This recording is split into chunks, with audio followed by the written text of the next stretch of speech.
희망이 되지 않고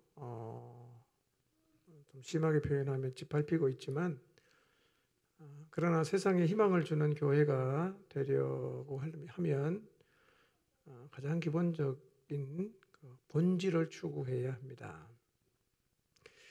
여러분, 본질을 추구하자는 말은 비본질적인 것은 필요 없다는 이야기는 아니에요. 교회에서 맨날 기도만 해야 되는 건 아니고요. 체육대회도 해야 되고 야유회도 가고 다 괜찮습니다. 그러나 1차적으로는 본질적인 부분에 집중을 해야 합니다. 여기에 집중을 해야 교회가 세워지는 것입니다. 교회를 세울 수 있는 유일한 길은 계속해서 본질에 집중해야 됩니다. 다른 길로는 이 자리에 도달할 수가 없습니다. 오늘 저는 교회가 추구해야 되는 본질을 세 가지로 말씀드렸습니다. 첫째가 뭐였습니까? 관계성이었습니다. 여러분, 관계성은 말은 쉬운데 참 이게 쉽지 않은 겁니다. 혼자 있는 게 편하지 옆에 누구랑 와서 자꾸 우리 현정자매도 간증 갈 때 얘기했는데요. 그 등록하면 누구 만나서 얘기해야 되고 또 목장에 넣어주면 또 낯선 사람 만나서 해야 되고 이게 관계성을 만들어가는 게요 굉장히 귀찮을 수 있어요. 쉽지도 않습니다. 그래서 귀차니즘에 빠진 사람은 이거 안 하려고 합니다. 요즘 교인들 가운데는요 이런 사람이 있어요. 신방 놓지 마세요. 아무것도 하지 마세요. 내가 알아서 합니다. 아는 척도 하지 말고 그냥 내가 알아서 가고 싶으면 가고 안 가고 싶으면 안 갈 테니까 아는 척 하지 말고 신방 절대로 오지 마십시오. 현대인들이 그렇습니다. 무슨 얘기냐면 관계를 맺는 게 쉽지 않다는 겁니다. 귀찮아요. 어떨 때는. 그리고 너도 너대로 살고 나도 내대로 살면 서로 편하잖아. 괜히 관계 맺자고 하면 그걸 부스럼을 만드는 것 같지 않습니까? 나는 나대로 살고 너는 너대로 살면 우리 사이에 분란이 안 생기는데 괜히 같이 살자고 들어붙다가 보면 이게 싸운단 말이에요. 뭐 안 맞고 불편해지고. 그래서 관계성을 추구를 안 하는 게 편한 길처럼 보이는 게 사실입니다. 혼자 있는 게 제일 편하죠. 그래서 사실은 목회자인 제 입장에서도요, 설교만 잘하면 나머지는 다 본인들이 알아서 할 텐데 굳이 관계성을 가지려고 하면 얼마나 복잡해집니까? 얼마나 시간과 에너지가 많이 들어갑니까? 관계성 맺는 걸 잘 안 하려고 하는 겁니다. 그냥 내가 설교 잘 해줄 테니까 나머지는 알아서 다 하십시오. 이래 왔는데 코로나와 같은 어려운 상황 앞에 딱 서보니까 관계성이 안 돼 있으니까 손 쓸 수가 없어요. 그냥 막 무너져 내려가는데 어디 잡을 게 하나도 없는 거예요. 다 무너져 내립니다. 그래서 관계성이 힘든데 왜 해야 되냐? 이거는 선택이 아닙니다. 무조건 해야 되는 거예요. 교회를 하려고 하면 관계성은 무조건 만들어 가야 되는 거예요. 관계성이 된 교회는 상황을 이겨요. 근데 관계성이 안 된 교회는 상황 앞에 서면 무너집니다. 심각하게 무너집니다. 여러분, 어떤 분이 통계를 내는데요. 코로나를 지나면서 한국 교회 교인이 100만에서 150만 명이 교회를 떠났답니다. 교회는 10,000개가 문 닫았답니다. 보통 심각한 문제 아닙니다, 여러분. 100만 명 이상이 교회를 떠났어요. 왜 떠났겠어요? 잡을 수가 없는데 관계성이 안 되어 있으니까.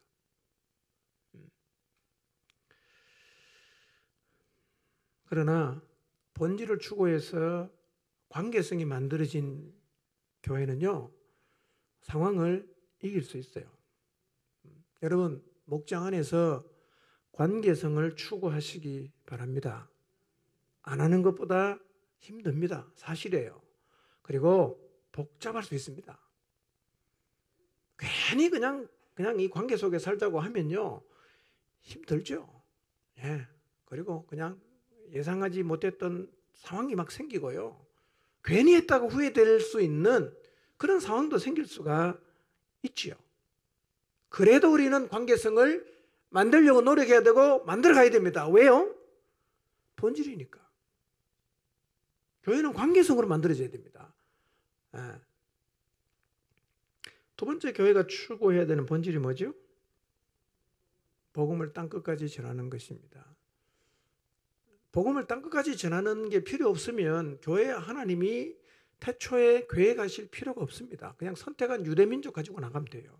왜 유대민족을 하나님이 더 이상 사용할 수 없냐? 걔네들은 지금까지도 전도 안 하거든요. 유대교는 전도 안 합니다.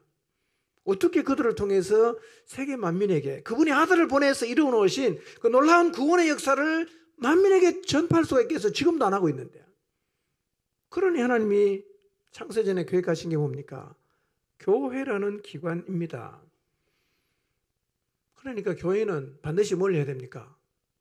복음을 전하는 일을 해야 돼요. 그거 하라고 세웠기 때문에. 그러나 여러분, 실제로요, 전도하기를 즐겨하는 사람은 거의 없습니다. 전도가 너무 즐거운 사람 있으신가요? 몇 분은 계시는 것 같아요, 제가 보니까. 너무 전도가 재밌다, 이런 분 계시는 것 같아요.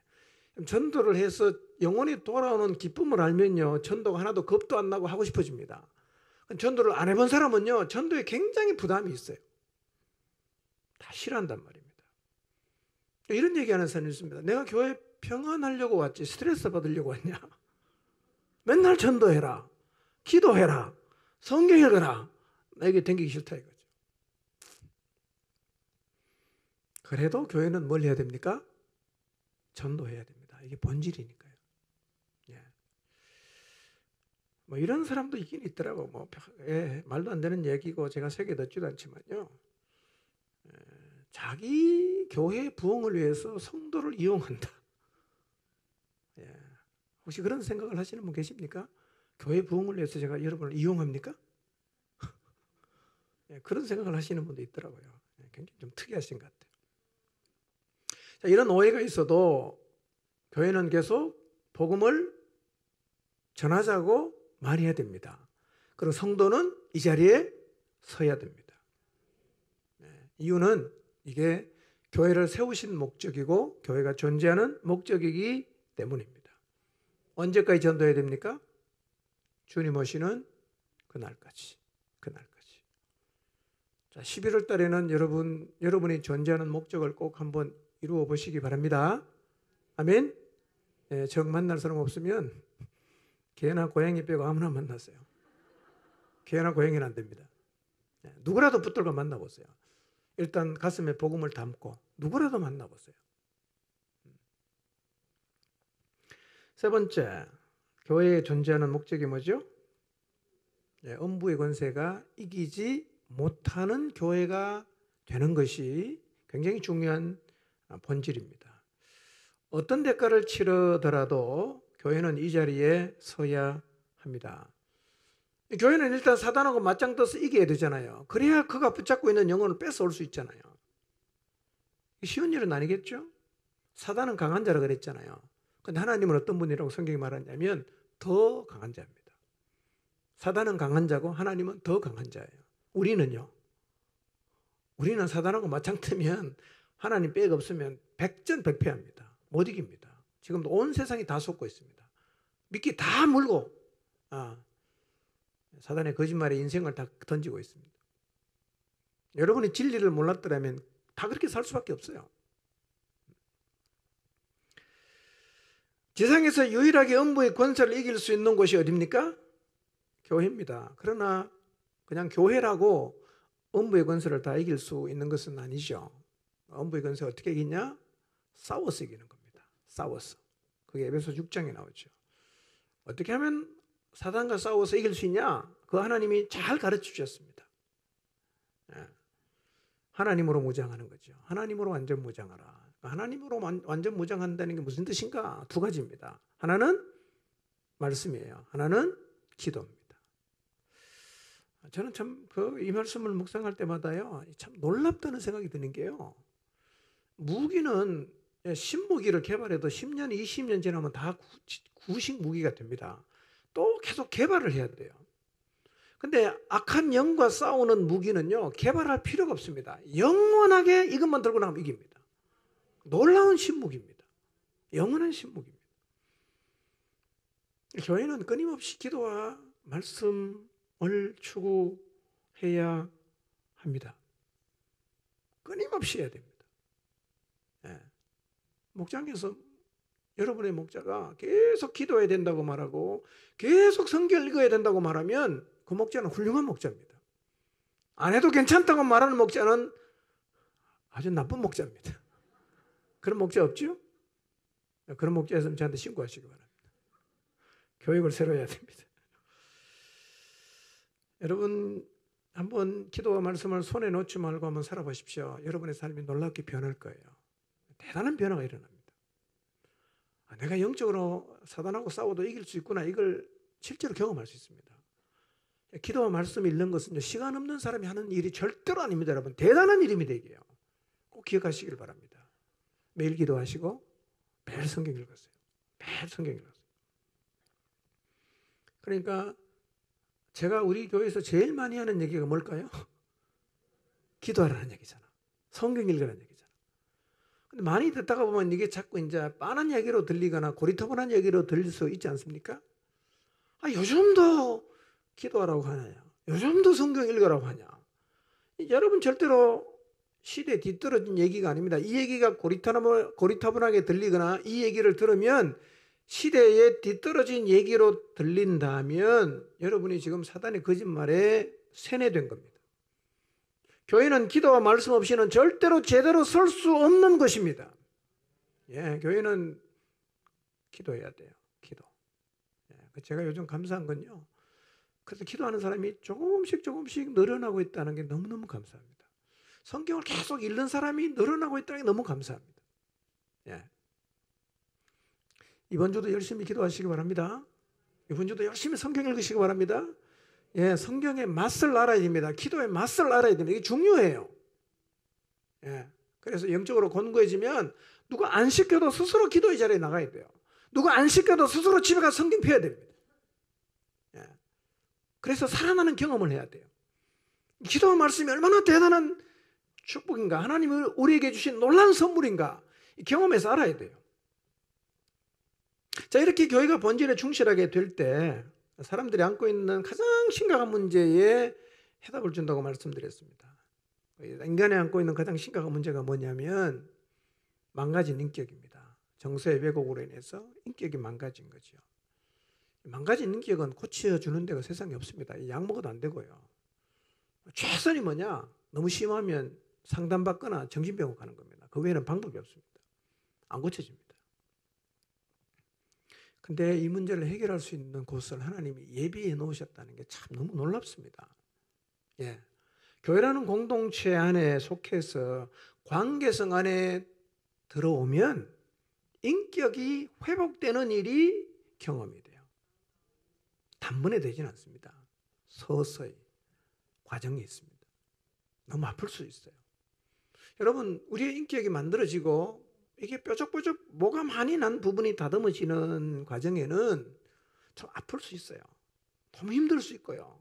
교회 나오기 싫을 수도 있습니다. 그걸 견뎌야 됩니다. 그거 못 견디고 떠나가면 나는 또 그대로 갑니다. 그래서 교회에 와서 관계 때문에 힘들어진 일이 생기고 누가 내 모습을 지적하는 것 때문에 너무 열받는 일이 생길 때요. 그때 꼭 생각해야 됩니다. 붙어 있으면 살고 떨어지면 진짜 죽는 거예요. 예. 여러분을 힘들게 하기 위해서 그렇게 하는 게 아니에요. 지나고 나면 알게 될 거예요. 지금은 잘 몰라서 막 시시거릴 수 있는데요.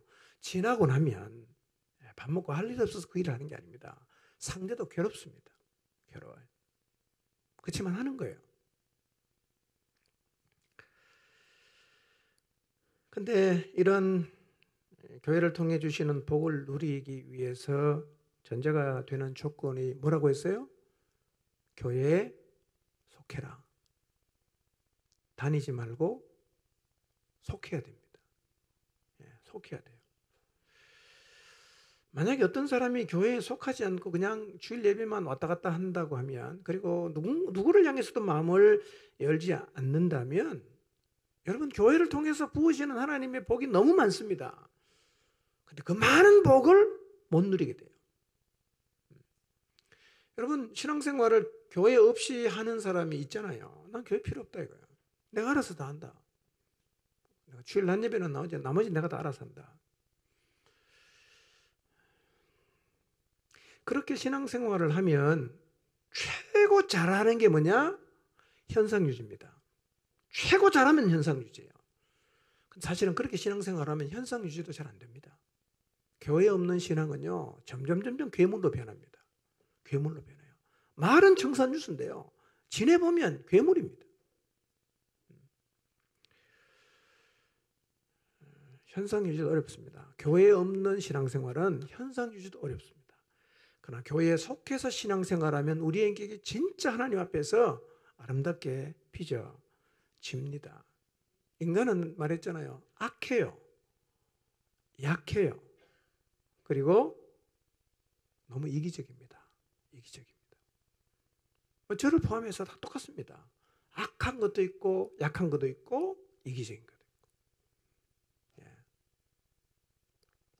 그렇기 때문에요, 인간은요, 권위가 없으면, 부딪히는 공동체가 없으면 끝까지 자기 마음대로 합니다.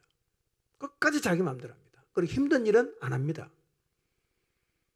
그러니까 홀로 있으면 자기 한계는 넘어갈 수가 없습니다. 넘어갈 수가 없어요. 되게 훌륭한 척 하는데 보면 똑같습니다. 그리고 어느 순간부터 자기 속에 갇힙니다. 그리고 자기를 못 봐요.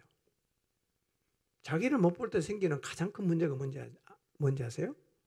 자기를 못 보면 교정의 필요도 못 느낍니다. 나는 문제가 없다. 난 잘하고 있다. 남들이 보니까 참 저거 좀 고쳤으면 하는 게 너무 많은데 본인은 아무런 문제가 없다고 하는 거예요. 그래서 공동체가 없고 교회에 속하지 않으면 이 한계를 넘어갈 수가 없습니다. 그게 다 우리예요. 현대인의 문제가 뭡니까? 외로움과 고독이잖아요. 서로 상처를 주고받아요. 상처를 주고받으면서 점점 세상을 향해서, 사람을 향해서 마음을 닫죠. 다 닫아요. 다 닫습니다. 다 닫다가 보니까 내가 쌓은 담에 내가 갇히는 겁니다. 그렇다고 아예 외면하고 살 수는 없잖아. 직장 관계에서도 만나야 되고 이해관계 있는 사람도 만나야 되지 않습니까? 거기도 상처를 받아. 근데 다 마음문을 다 닫아놨어요. 마음의 고통은 큰데 나눌 사람이 없어요. 그러니 마음의 병이 점점 짙어져 갑니다.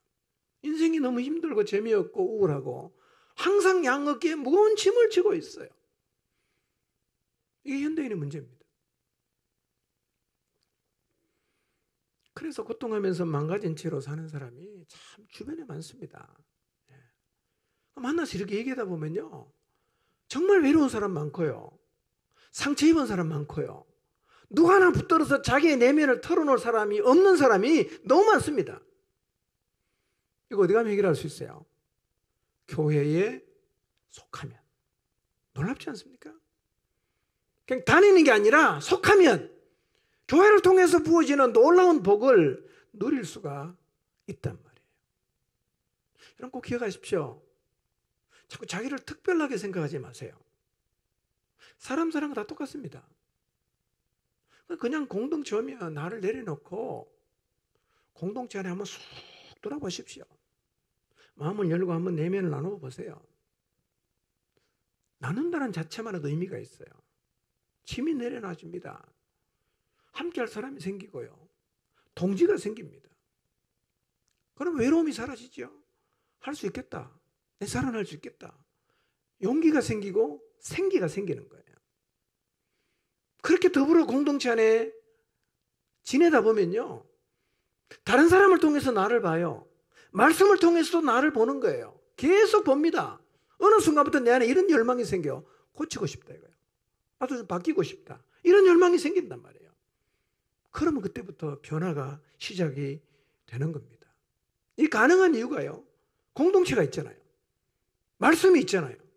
성령님이 계시잖아요. 어떻게 우리가 변하지 않을 수 있겠어요? 내면은 교정이 되고 충분히 회복될 수 있습니다. 뭐를 통해서요? 교회를 통해서. 근데 이런 교회가 여러분에게 저 멀리 있습니까? 여기 있잖아요. 이미 하나님 여러분에게 주셨잖아요. 뭐가 필요합니까? 마음을 열면 돼요. 속하면 돼요. 다가가면 됩니다. 그러면 계속해서 교회를 통해서 부어주시는 하나님의 복을 경험할 수가 있습니다. 아직도 마음 닫고 몸만 왔다 갔다 하신 분 계십니까? 그렇게 살면요, 내 삶은 계속 똑같습니다. 최고 잘하면 똑같고요. 안 그러면 더 나빠집니다. 마음 여십시오.